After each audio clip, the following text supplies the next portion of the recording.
Hello and welcome to Circle Time with me, Glenn Denny. My guest this week is an accomplished and inspirational school leader with a track record of developing high-performing cultures, systems and strategies to enhance academic standards. With experience as a rapid school improvement partner, head of school development, head of an outstanding school and an early years Ofsted inspector, they partnered with educational institutions and businesses to create and implement tailored visions for excellence underpinned by effective strategies that foster team cultures focused on defining and achieving success. Welcome to Circle Time, Michelle Hauge. Well, thank you, Glenn. It's always a pleasure to talk early years, so it's good to be here with you today. Well, it's brilliant to have you with us. Now, the one thing we were talking about just before we hit recording, and I know we've got to talk about it just for a little moment. Driving a play bus, come on now, is that not living the dream? It was absolutely incredible, to be fair. And you had to go on to undergo a council test, and you carried less than 6 passengers. But what a great skill, and just what a brilliant job. Community enterprise, setting up self-supporting play associations, areas of high disadvantage, just really rerouting children into value of play, and with community volunteers. Brilliant. Loved it.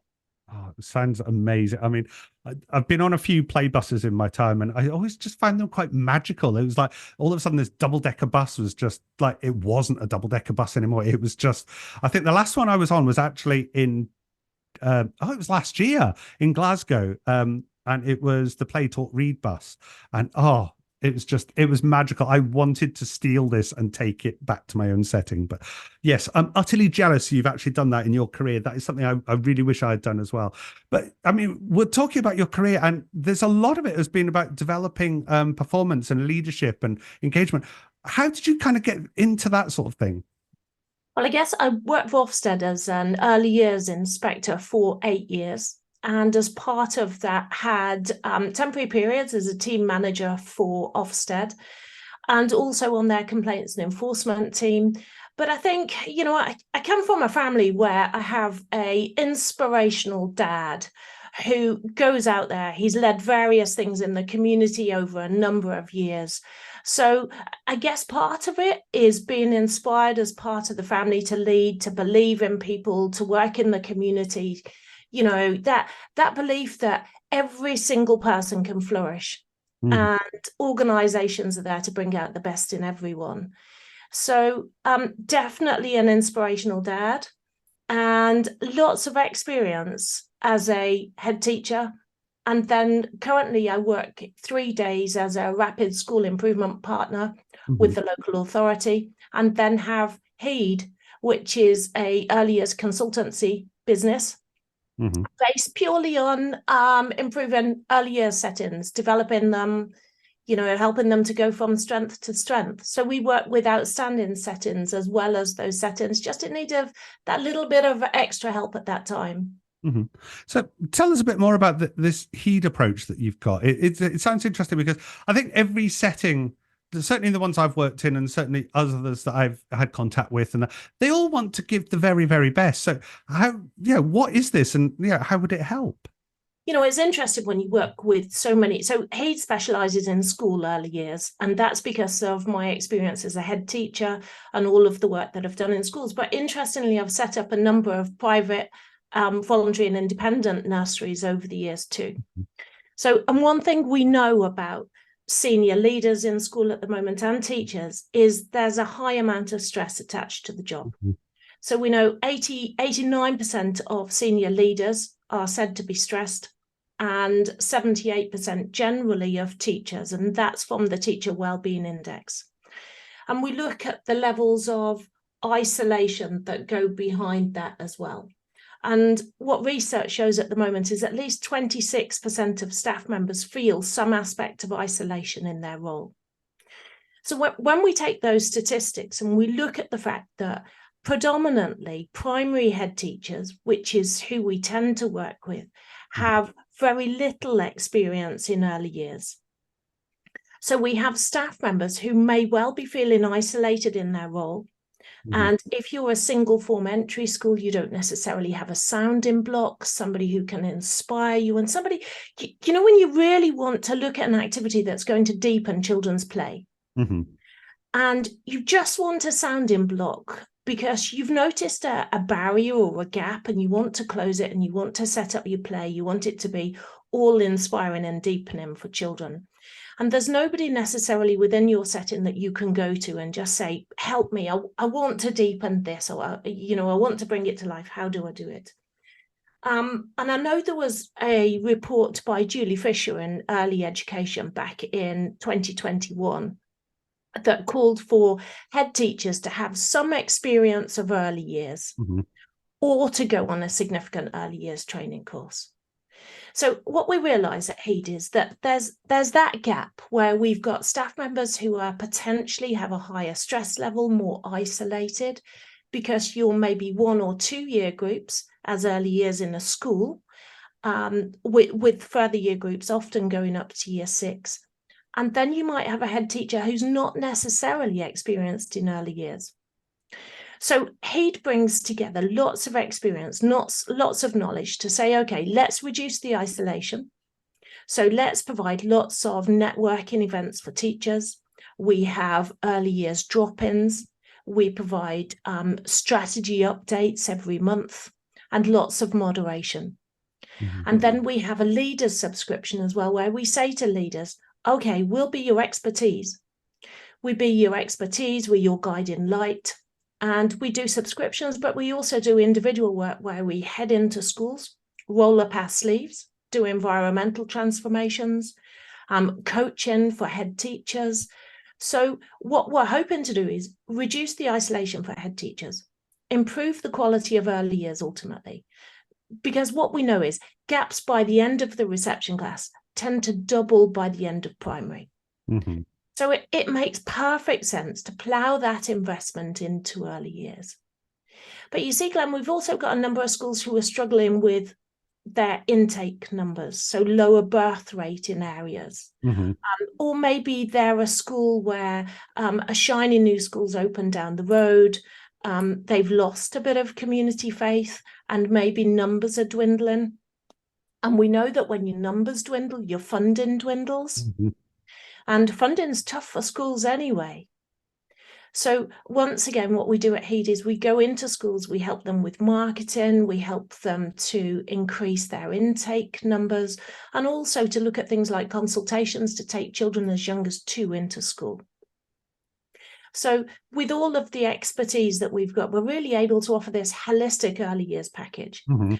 But our vision is to create cultures and to create a culture where everybody flourishes.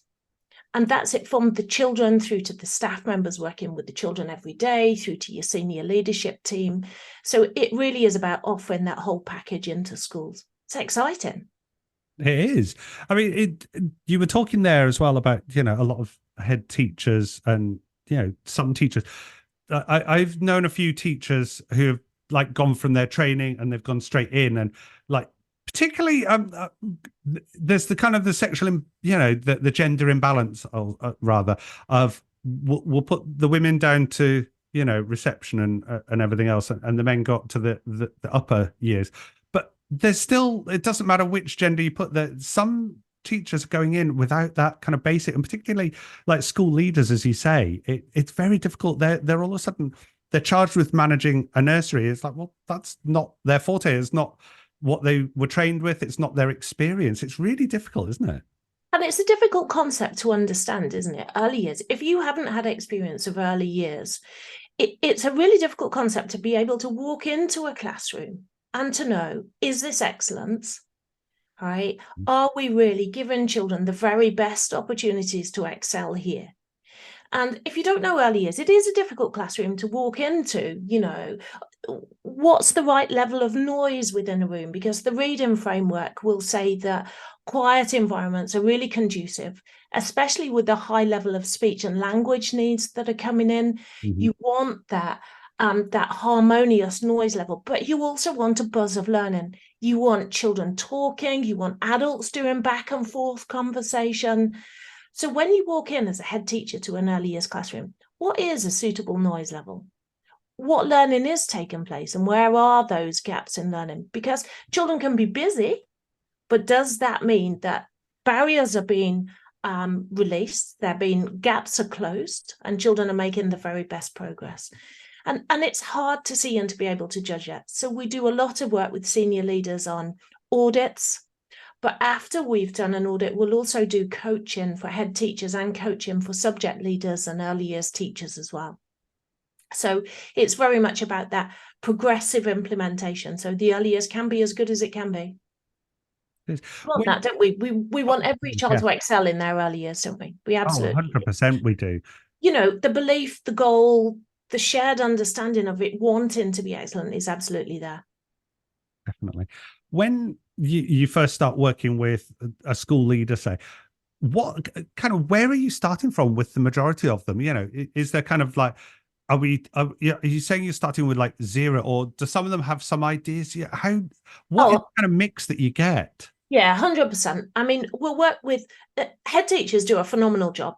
Mm-hmm. Right. And having been a head teacher, what we realize is you have to be an expert in everything. Mm-hmm. If you haven't got a site manager, that the drains are blocked and it's like, oh, the drains are blocked outside the key stage 2 toilet, you know, and you're like, okay, I'm coming. Rubber gloves on, here we go. You know, I've got visions of it already. And people listening to this podcast will just be nodding their head saying, yeah, it really is like that. So you never start from 0, because head teachers are entirely passionate, committed, and realize now the significant investment in early years. Mm-hmm. And what's nice is that's been echoed by Ofsted, did their Early Years in Schools webinar. It puts a strong focus on communication and language. So everybody now is recognizing the importance of early years. So I think head teachers now are really investing in it. It's just having the time to understand the early years framework, the new releases, the updates, the best start in life, you know, understanding all of the documents and guidance that go with it. So we tend to meet with the senior leadership team. They've got a good idea of what they feel needs to be improved anyway across school, because you'd have your school development plan and your self-evaluation form. And then we'd meet the early years staff, talk to them as well, do some observations in classroom. But whilst we're observing in classroom, and here's just an example. So we're doing an early years audit in a 2-form entry school. So we've got 2 reception classes, nigh on 60 children. They've sat on the carpet for their morning register. They've continued on the carpet for whole class teaching for phonics. And it's time for children to lead into play. But as they lead into play, the reception teacher, who are doing their absolute best, but they're running through all of the activities that children can do when they've left the carpet. That's a lot for children to hold in their head. Mm-hmm. So what we'll do then is ask the other reception teacher just to come and observe with us for a moment. And whilst we're observing the learning, we'll be talking together, we'll be looking at the use of environment, we'll be looking at how children are engaging with the learning. Are they engaging at the level that the task has been set up for them? Is there sufficient challenge? So a lot of the time we'll do joint observations and really look at the way children are using the space, how they're engaging, accessibility of resources. And then look at smarter ways of working that often ease workload and yet yield greater results for children. So sometimes that means better use of technology. Sometimes it's transforming the environment. We do CPD with teachers as well. But sometimes, you know, we jump in and teach. I'm an early years teacher. I taught in reception class. I've set up nurseries. I've been an assistant head leading a rather large early years unit. So I just roll up my sleeves and say, do you mind if I just step in for a minute and just model some teaching of different techniques that they can use? So I think because of our experience and our expertise, we're able to look at the situation and really help and support the school on a long-term and sustained basis. Yeah, no, I know what you mean. It's that bit where I think if that skill gap is missing, it's sometimes as well, it's easier when it's somebody that's not part of the school. Somebody else is coming in with that gap of knowledge and bring it in and plugging that gap and then spreading that knowledge about. It's sometimes easier for teachers and school leaders to actually go, okay, when it's not, it's not somebody, one of their own, so to speak, coming in and saying, right, this is how we should do it. It's always nicer when somebody else comes in and says, well, this is what I've done, and look, let me demonstrate for you. Yeah, absolutely. And it's very much about working with the staff members. And we say we come without judgment. Mm-hmm. We're all here on a shared goal, which is to build these beautifully positive cultures where every human being in the place flourishes. We're a team. Mm-hmm. We're in this together. And that's the bit around. So, for example, we were in a school in Bristol and they were looking at developing their outdoor space. We sketched it out. We looked at the different areas and how it would work, looking at how research works, what we know is effective for children. And we had about an hour and a half left of the session. And my thing is, right, should we go and do it? Let's roll up our sleeves. Let's work with the materials that we've got and let's start to lay that foundation and make the instant changes that we can. Mm-hmm. So, and a lot of head teachers and leaders are like, are you sure?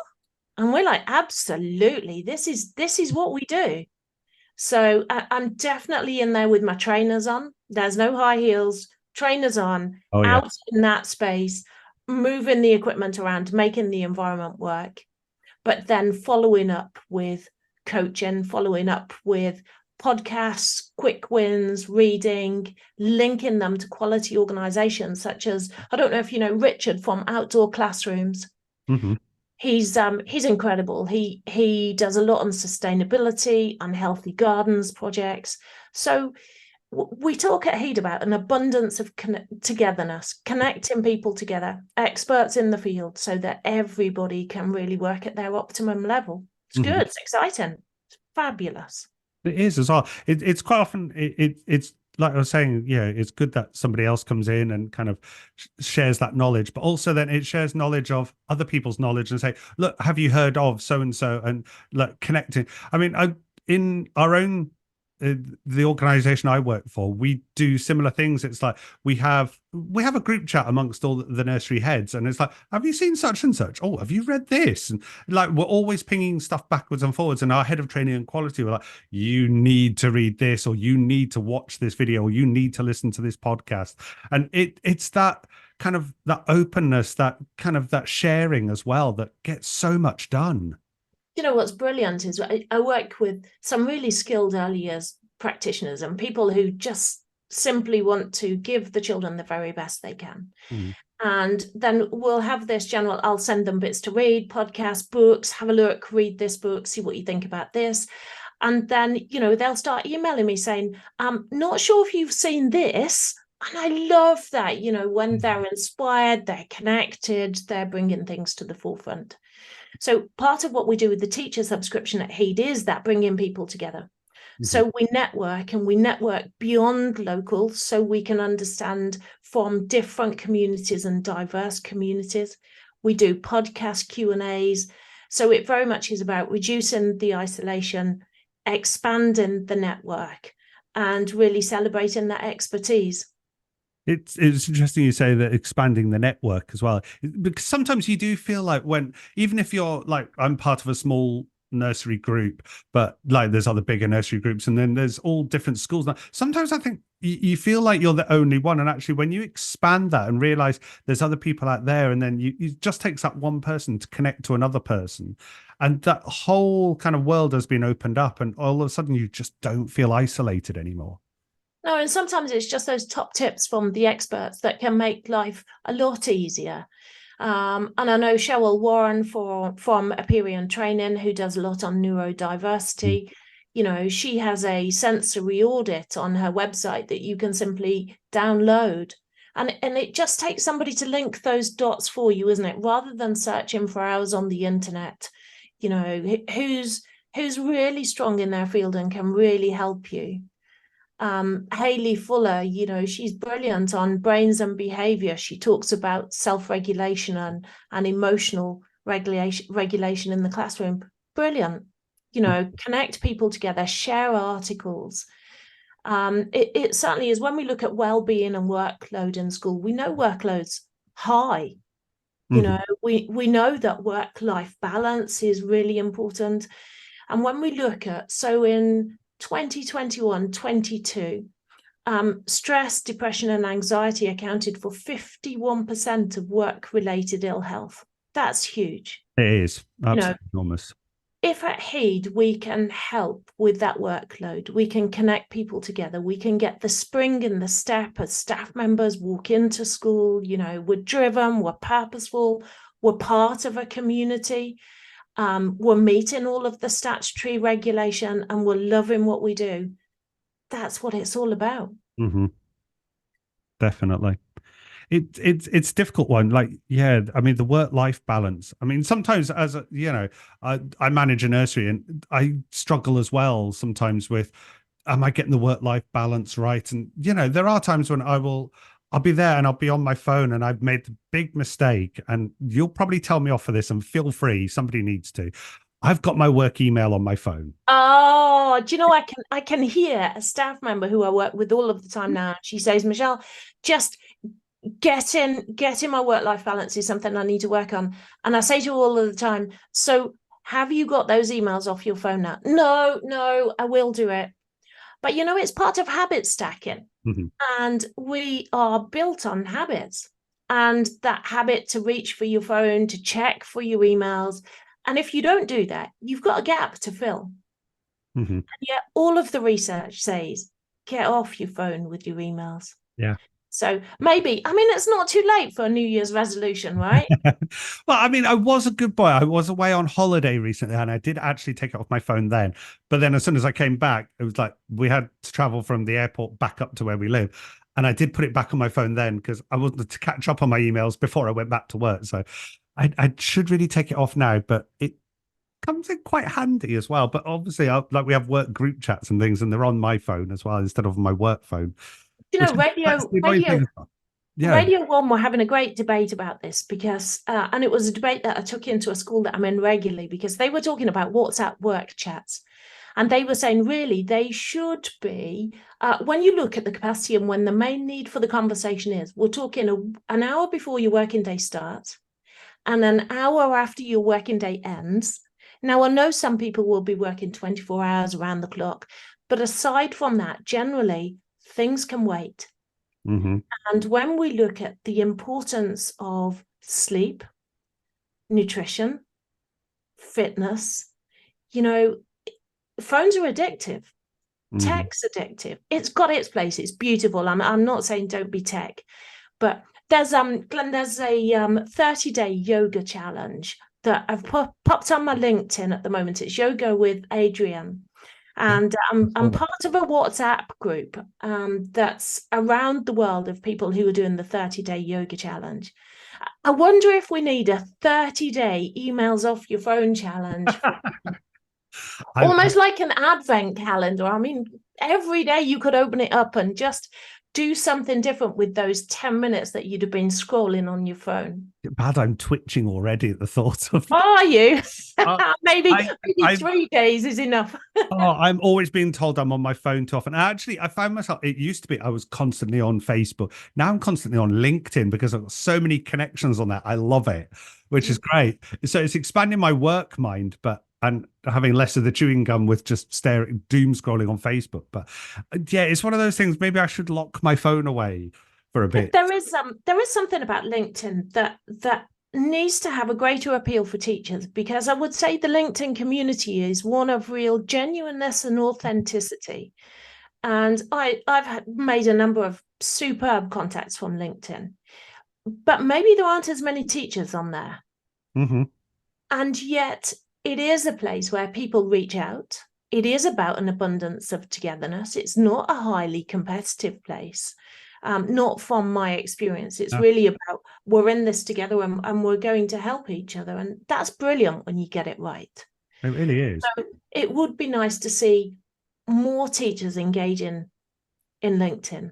Definitely. It was that bit as well. We were talking just previously as well about being isolated and feeling on your own. And actually, if you are a social media type person, then that is the kind of social media. I don't like calling LinkedIn social media because it doesn't feel like that. No. It's the Yeah. same principle, but it feels different. And like you say, it's a supportive, non-judgmental environment. Facebook can be very judgmental. You get all the keyboard warriors on there, and that's not good for your mental health. Whereas LinkedIn, actually, it can raise you up. You go on there and say, look, I'm feeling really down about such and such. And then people come in with idea suggestions or links to people that, could really help you. And that's where the support comes in. And actually, if social media is your thing, maybe that's the environment for you to help you and to feel less isolated. I think it's known that the events that are out there, isn't it? We're Hague are doing some work with Flourish Education. They're leading their first roundtable event on the 30th of January at 2:00. And if you check out my LinkedIn, you'll see the link. So the idea is we're running a roundtable event. Hague are a guest, so I'll be there myself. And it's about supporting, empowering, and elevating your early years leader. So we've pitched it at 2:00 in the afternoon because often it's easier to cover a reception class for that final end of the day. And the idea is that the senior leader or the head teacher, together with their early years leader, will take 40 minutes out of their day to engage in the roundtable event. Because there are very few opportunities out there where heads and early years leaders can engage together on a shared event that's purely about early years leadership. So, and if you go onto LinkedIn, the links on the posts, you can link, you can log in, you can secure yourself a place. It's absolutely free. So if you're not connecting with platforms, opportunities like those can just pass you by. So it's about that tech balance, isn't it? And the reason it really comes into its own, because if we look at now, play-based learning is such a phenomenal power machine for children's learning. And that's recognized now within the early years arena. And it's starting to be recognized more within year one.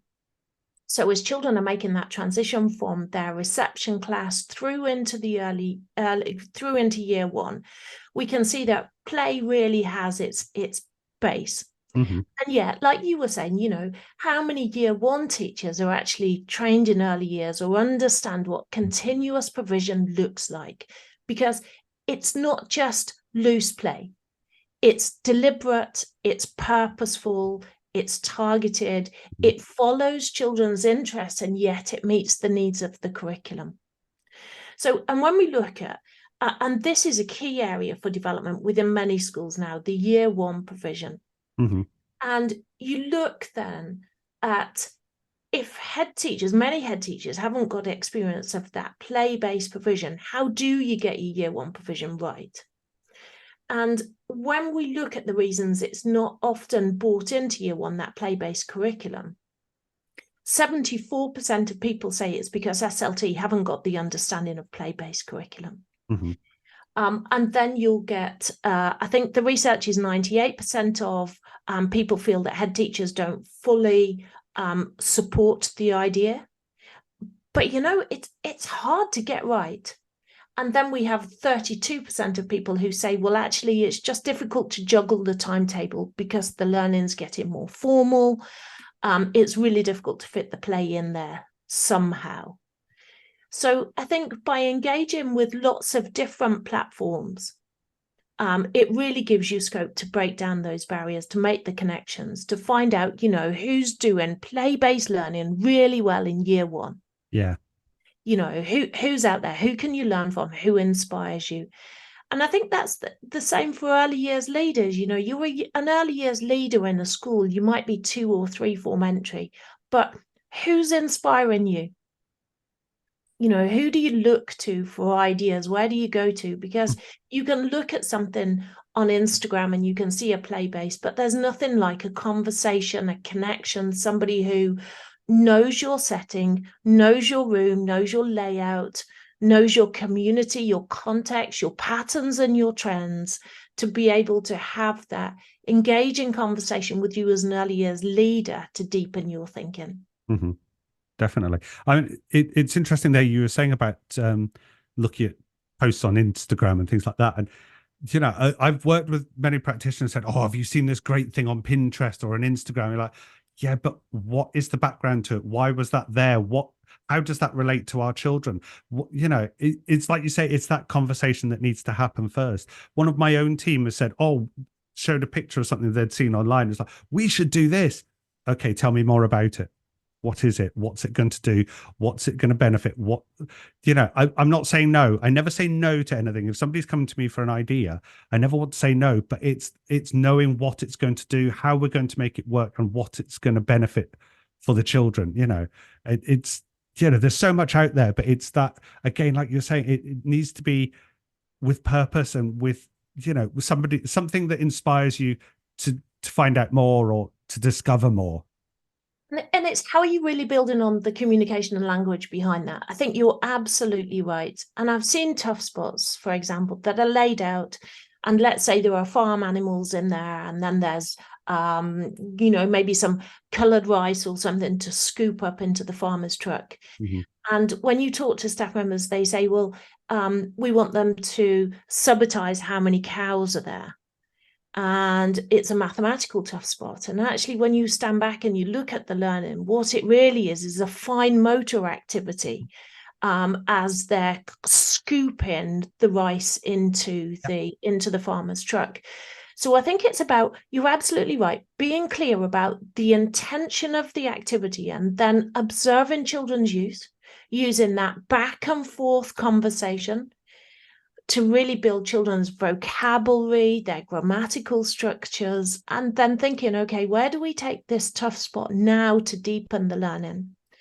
Because the other thing that's when we look at workload, and I work with a lot of ECTs in the schools, and there's this idea that your play has to be fresh every day. Mm-hmm. And if you're doing that for the whole of your learning environment, it's exhausting and it's nigh on impossible. Yeah.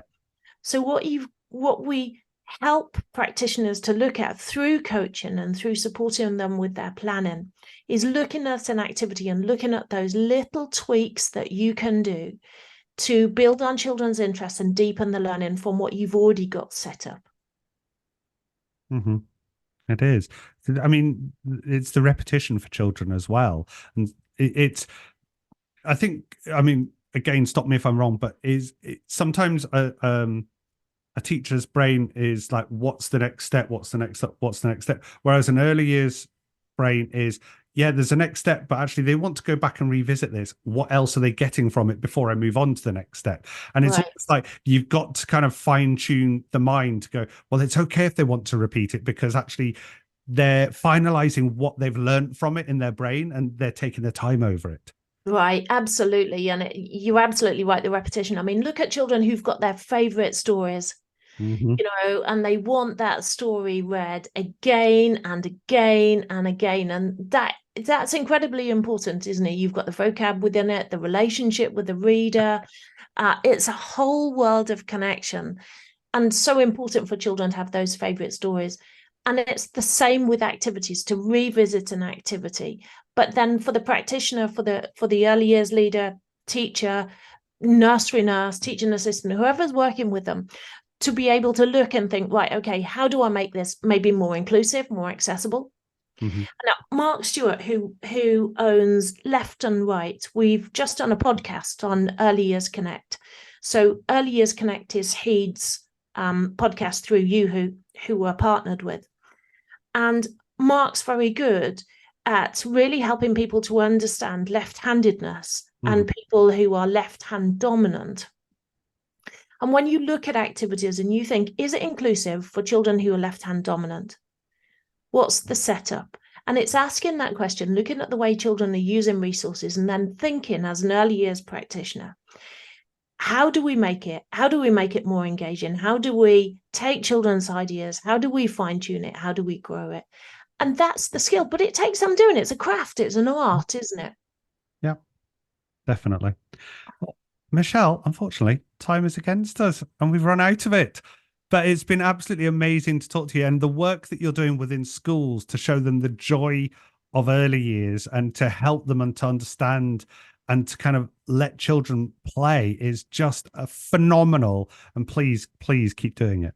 is a privilege, isn't it? For all of us that work in early years every day, it is an absolute privilege, and it's a joy to work with the children and the staff. So yeah, thanks, Glenn. It's really good talking to you today. You too. Well, Michelle Hauge, thank you very much.